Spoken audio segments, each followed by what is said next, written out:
A contribuição do escudo português na testificação do Brasil como lugar providenciado por Deus. Apocalipse 12:6. Para receber revelações que sustentará a Igreja com alimento sólido, dando-lhe certa segurança na grande tribulação. O escudo de Portugal é um símbolo que perpassou quase um milênio desde a formação do reino, e tem um significado surpreendente. Portugal, ao longo das eras, mudou diversas vezes de dinastias, virou um império, conquistou territórios, virou uma república, e mesmo assim o brasão segue mais ou menos a mesma estrutura, com poucas mudanças em sua disposição básica. Nele, podemos ver 5 escudetes, ou quinas, com 5 moedas chamadas bezantes dentro de cada escudete, e ao redor, 7 castelos de ouro. O motivo pelo qual o brasão português tem essa disposição tem relação direta com a fundação da jovem nação na Batalha de Ourique. E para entendermos toda sua simbologia oculta, precisaremos revisitar o mito da batalha. Em plena Idade Média, a Península Ibérica estava tomada pela divisão entre os reinos mouros e os reinos cristãos. Desde a invasão moura em 711, os cristãos aos poucos tomavam seus territórios novamente, formando novos reinos e fazendo incursões em território muçulmano. No século XII, a situação era bem mais propícia para que isso acontecesse. As divisões, rivalidades e brigas dinásticas internas dos almorávidas fizeram com que o conde Alfonso Henriques visse nisso a oportunidade para conquistar mais terras para o seu condado e assim expandir a sua glória.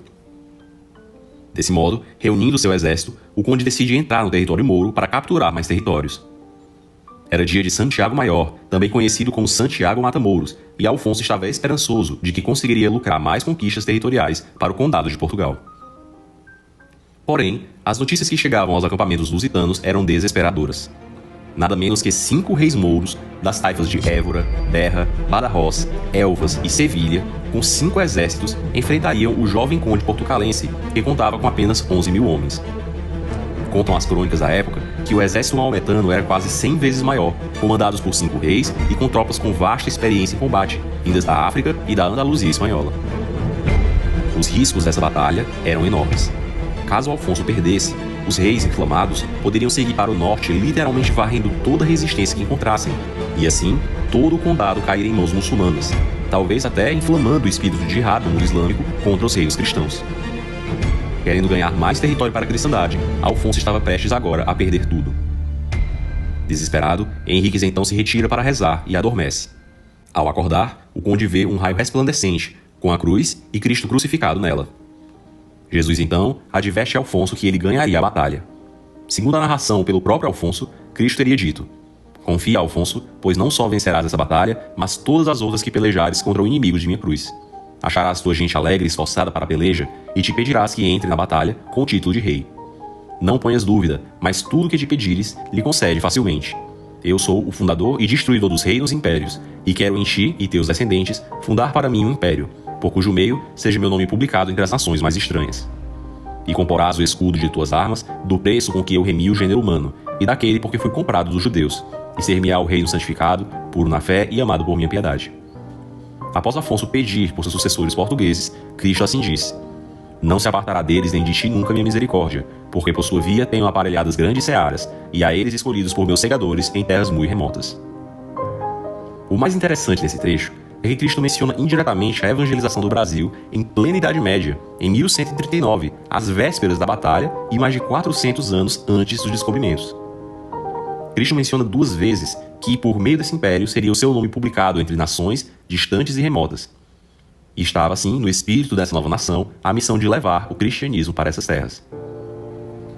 Desse modo, Alfonso incorporou os 5 escudos dispostos em forma de cruz, representando a vitória divina sobre os 5 reis inimigos, cada um carregados com as 5 chagas de Cristo na forma de bezantes de prata. Desse modo, 5 são os escudos e 5 são as chagas de Cristo em cada um. Dobrando-se a quina do meio, ficam 30 bezantes, o mesmo número de moedas pelas quais Cristo foi vendido por Judas. No caso, são representados o preço com que Jesus remiu o gênero humano e daquele por quem foi comprado dos judeus, tal como mencionou. Em sua visão, Cristo prometeu que ele venceria com esse sinal, e isso de fato se cumpriu na Batalha de Ourique. Alfonso venceu milagrosamente o exército dos 5 reis e foi proclamado rei de Portugal por suas tropas. Os 7 castelos de ouro nas bordas vermelhas, por sua vez, são símbolo das 7 vitórias portuguesas durante a conquista do Algarve, região sul de Portugal, pelo rei Afonso III. As 7 fortalezas são as de Estombar, Paderne, Algesur, Albufeira, Cacela, Sagres e Castro Marim. O Reino de Portugal é chamado, na verdade, de Reino de Portugal e Algarves, o último reino mouro conquistado, que encerra a reconquista portuguesa. Por isso, no Reino Unido de Brasil, Portugal e Algarves, parece estranho que essa região de Portugal figure como diferente do restante do reino. Na verdade, a conquista do Algarve foi um motivo de grande orgulho para os portugueses, pois encerrou rapidamente a reconquista do país. Enquanto os castelhanos demorariam mais de 400 anos para expulsar os mouros de seus domínios, os portugueses o fizeram em apenas 100. A rapidez e a avidez dos portugueses contra os mouros os fizeram adotar o reino nominal de Algarve como uma lembrança de sua conquista por suas tropas. E até hoje, é possível visitar no Algarve as ruínas das poderosas e formidáveis fortalezas mouras conquistadas e eternizadas no escudo lusitano. Portugal ter conseguido sua independência foi de vital importância para a expansão da cristandade pelo mundo. Se não o tivesse feito, provavelmente não haveria necessidade de se jogarem ao mar tantos marinheiros em busca de terras. O reino poderia fazer como tantos outros, como a França, a Borgonha, Flandres, Inglaterra ou o Sacro Império, e ficar fazendo infindáveis guerras uns com os outros por um punhado de vilas e territórios fronteiriços. Inclusive, ao mesmo tempo em que a Guerra dos 100 Anos entre França e Inglaterra, dois reinos cristãos, se desenrolava, Portugal invadia e conquistava a cidade muçulmana de Ceuta, no Marrocos, e iniciava assim a expansão portuguesa para o além-mar. E tudo isso pouco mais de 30 anos após derrotar o reino de Castela de forma impressionante em Aljubarrota.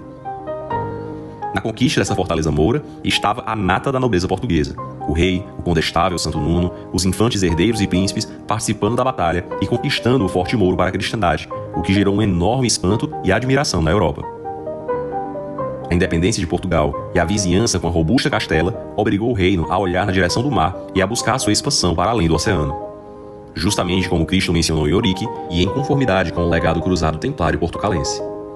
Afinal, por 2 vezes Cristo mencionou que o povo português seria o meio pelo qual seu nome seria publicado entre as nações mais estranhas. Como foi o descobrimento do Brasil? O rei de Portugal, chamado Dom Emanuel. Emanuel é Deus conosco. Enviou para cá para descobrir o Brasil, entre aspas. Na verdade, ele mandou 13, mas vieram 12 caravelas, comandadas por um homem chamado Pedro. Emanuel manda Pedro com 12. Chegam ao Brasil... Glória a Deus! Tem mais, tem muito mais. Eles chegam ao Brasil no dia da Páscoa. Colocaram o nome de Monte Pascoal no primeiro monte que enxergaram. Páscoa é o começo de tudo, é o começo da nossa fé. Jesus morreu na Páscoa. E eles não trouxeram, Frei Henrique de Coimbra, não trouxe nenhuma imagem de escultura nessas caravelas. Ele trouxe apenas uma cruz, só a cruz. Essa cruz está lá em Porto Seguro, lá em Coroa Vermelha. E diante dessa cruz rezou a primeira missa. E o Frei Henrique de Coimbra, assim como Pedro Vaz de Caminha, escreve uma carta para o rei de Portugal. E na carta dele, você pode pesquisar, ele diz assim: nós somos responsáveis por evangelizar o povo dessa terra.